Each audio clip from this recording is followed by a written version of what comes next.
What's up YouTube? Today we have a brand new Galaxy S7 Edge on the table. We're going to see how durable this thing is, and what situations you'll have to watch out for in everyday life. Let's start with the scratch test. Like always, I have a set of picks that help me determine where the hardness of the screen falls on Mohs scale of hardness. I gradually increase the hardness of the picks until I can see scratches on the screen. Now, normal glass would fall around a level 5 on Mohs scale. Tempered glass, like on the Galaxy S7 Edge, is a tad bit harder. You can see that a level 6 makes a mark, but a level 7 leaves a much deeper groove. This is pretty on par with most major cell phones these days, except for the Droid Turbo 2, which has a plastic, shatterproof screen that scratched to level 3. You can watch that video if you're interested. Lucky for us, Samsung continued using a glass camera lens.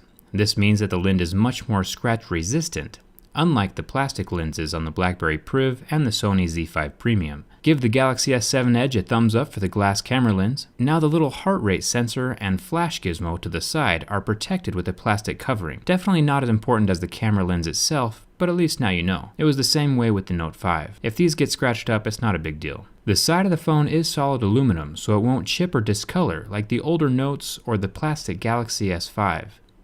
Now the back panel of the phone is glass as well, and the Samsung logo is printed on the underside of the glass, so you won't have any issues with that rubbing off or chipping out like on the Lumia 950 or with the older Nexus 6. The back glass does scratch a bit easier than the front glass. You can see that my razor leaves some marks on the back, but that same razor leaves the front unscathed. They do sell clear protective covers or skins, so you can protect the back glass if you're into that kind of thing. Let's jump into the burn test. This one always is interesting to me.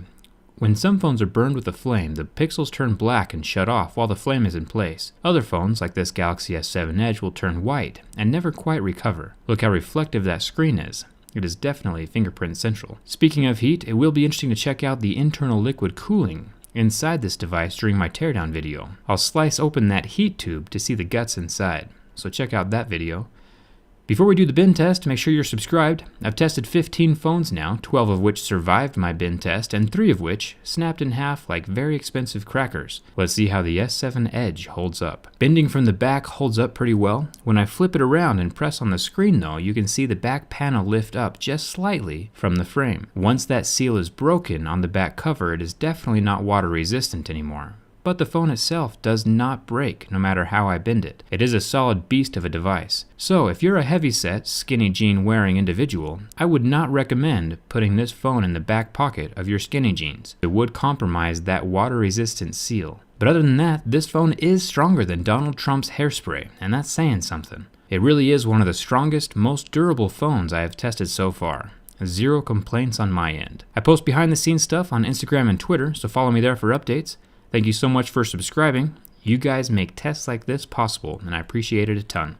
Thanks for watching.